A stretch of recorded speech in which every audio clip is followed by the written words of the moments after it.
So finally, we've been waiting for Alexander Isak to really speak out on what on earth has been happening over the transfer. This has been the biggest transfer saga for the entire 2025 summer. Alexander Isak versus Newcastle. Alexander Isak wants to go to Liverpool.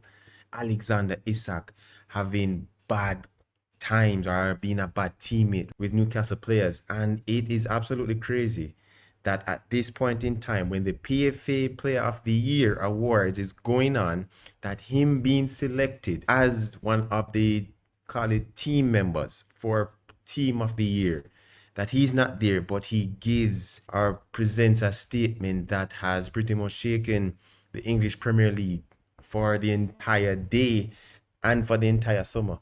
So let's get into it. So we want to cover a plethora of things, a huge amount of things as to why this has happened and what are probably the ramifications as to how now Newcastle go about this, because they have responded. That we're going to get into that. But guys, like, share, subscribe. Let's get into it. So Alexander Isak has stated that I am proud to be recognized by my fellow professionals with a place in the PFA Premier League team of the season for 2024-25.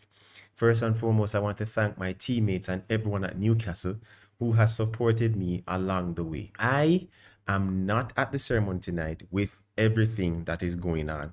It didn't feel right to be there. I've kept quiet for a long time while others have spoken, i.e., in the media, i.e., other players, i.e., his manager, also former players. That silence has allowed people to push their own version of events, even though they know it doesn't reflect what was really said and agreed behind closed doors. I want to get into that. The reality is that promises were made, and the club has known my position for a long time. To now act as if these issues are only emerging is misleading. When promises are broken and trust is lost, the relationship can't continue. That's where things are for me right now, and why change is in the best interest of everyone, not just myself. Alexander Isak. Listen, I don't know about you, but what I know is that this is crazy. What is going on? We need, to be honest with you, as a Liverpool fan, I think I'm tired now, because we've spoken about this for a long time, for months upon end. Oh, Alexander is going to be a great signing for Liverpool when he gets. Alexander is going to do that. What his contribution is. Oh, Liverpool are spending money and all of that and all the jazz. But really have a fact though. The fact that he has stated that right here, it says that silence has allowed people to push their own version of events, even though they know it doesn't reflect what was really said and agreed behind closed doors. You know, multiple persons have spoken about how an example would be Harry Kane with the Tottenham contract extension that he did, that it went, what 6 years, 7 years, a gentleman's agreement, so to speak. And persons were saying, how could Harry Kane sign that? But Harry Kane wouldn't put pen to paper, knowing that there wouldn't be an outlet for him to go if the opportunity presents itself for him to leave, which he did for Bayern Munich. And I'm sure that Alexander Isak, no one put a gun to his head. All right, I just want to put that. No one's forced him to write or sign a contract saying, like, hey, this is what it is. Later down, we're not going to honor our promise. That's not the case.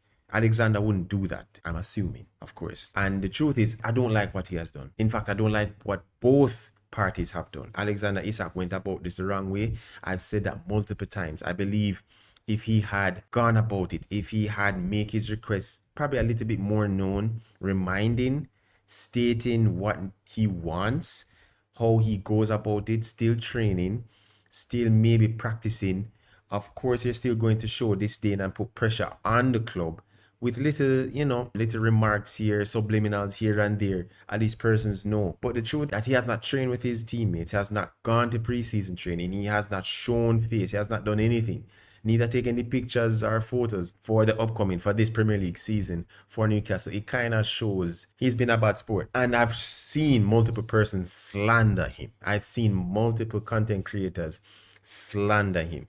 I've seen multiple former players like the Alan Shearer slander him. I've seen sports commentators slander him. But I also want to turn this, but what if it's the other way around? And Michael Owen made mention of that in stating, what if Alexander Isak was not producing the goals based on the transfer fee that came in was, I think, around 60 to 70 million. What if he was not performing to the standard of Newcastle? Would Newcastle do like what Manchester United have done with Anthony, with Jadon Sancho, with Marcus Rashford, with Anthony Martial and other players, and put him in reserve and ban him from first team? Isn't that what Manchester United did with Marcus Rashford? You can let me know in the comments. Isn't that what Chelsea has done with Raheem Sterling? So it's funny that everyone is slandering, not everyone, some persons have been slandering Isak, and again, he has not done right by what he has done and has been poorly advised. But persons are not looking at it from the club's perspective. Yes,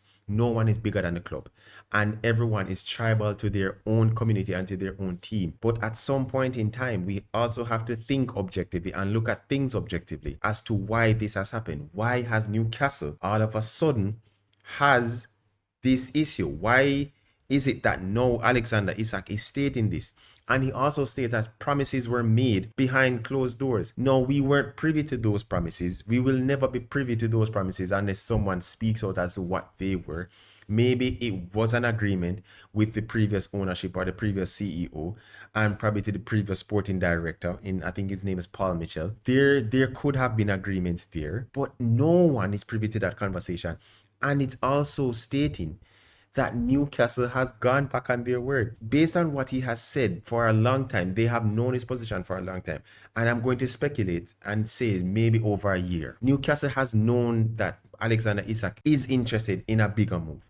Now, if we look at the sequence and we look at, and unfortunately, Newcastle fans, if you're watching this, there is a scale or there is a weight belt as to who heavyweights compared to middleweights and lightweights. If we compare Newcastle, Wolves or Brighton, Newcastle is a bigger club.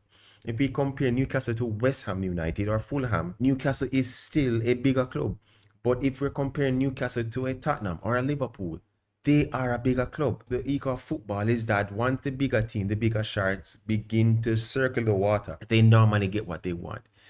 Unfortunately, you can, of course, you would want to stand on business and say, no, you want to stand on what you do and say, no, we're not selling, just like how Liverpool did with Coutinho in 2017, but still sold in January of 2018. You want to stand on business. But the truth is, if a player wants to do better for himself, then you have to allow him. But of course, again, everything is based on profit.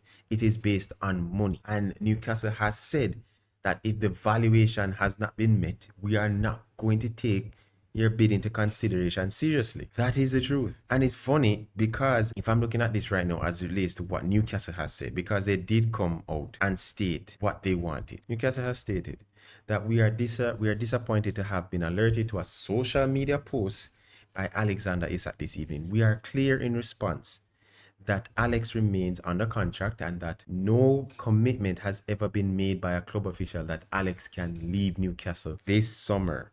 I want to bear that in mind. We want to keep our best players, but we also understand the players have their own wishes and we listen to their views. As explained to Alex and his representatives, we must always take into consideration the best interest of Newcastle United, the team and our supporters in all decisions, and we have been clear that the conditions of a sale this summer have not transpired. We do not foresee those conditions being met. That's very interesting to say. We do not foresee those conditions being met. That's very interesting indeed. So Newcastle have pretty much stated that, according to them, they don't foresee a sale being done. Not saying that if we were to say outright at Alexander Isak is not leaving, they say we will not table or accept any offer for Alexander Isak, and as such, he is off the transfer market for the rest of the summer. That's pretty much you stand on business. But the fact that you say we do not foresee the conditions being met, you're kind of leaving yourself open there. And I think things are being done behind the scenes that is going to probably, maybe give Liverpool a kind of speculative chance to do so. Other reports have seen that, other reporters have said that Newcastle stance has not changed. That doesn't sound like Newcastle stance. It sounds like they are possibly open to the possibility of him leaving. I just want this to be done, to be honest with you. I can't think Or imagine how Newcastle fans feel because your best player is leaving. We have had that. Liverpool has had that with Luis Suarez. Liverpool has had that with Fernando Torres. Liverpool has had that with Philippe Coutinho. It has happened over and over. And the truth is, it's very disheartening because there's no loyalty in this world. There's no loyalty in football. In fact, I can say this. There is no loyalty in some marriages because the spouses cheat. Either the man cheat or the woman cheat. That's the truth. There is no loyalty when it comes down to life. Every person is responsible for their own thing because they want better for themselves. And that's the truth. And Alexander Isak has gone about this the wrong way. And also Newcastle has gone about this the wrong way. What I will say though, Monday in what? Wednesday, Thursday, Friday, Saturday, Sunday.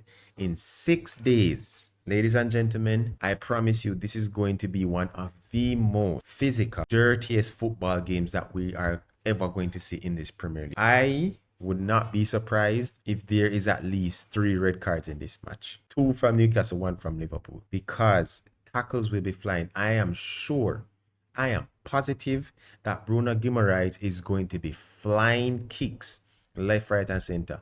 Possibly trying to hurt people. I'm not saying that he will, but it is a possibility. Him and Joel Linton are going to be sharks infested waters at Newcastle, and that is scary. So if I'm Liverpool, please do not be naive. You're going to have to stand on business when it comes down to going to Newcastle and trying to get 3 points. Because trust me, I think it hurts more if you win. But let's say that you leave with bruises, cuts, bumps, and all over, and still leave with 3 points. It speaks to the mentality that you have. And if you're Newcastle, you want to stamp your authority as well. You want to show what you're about, and you want to get that done. Well, guys, let me know in the comments what you think. If you agree, and just like me, are you tired? Are you tired? I know I am. Are you tired of this drama? Really? But like, share, subscribe. Until next time, guys. Peace.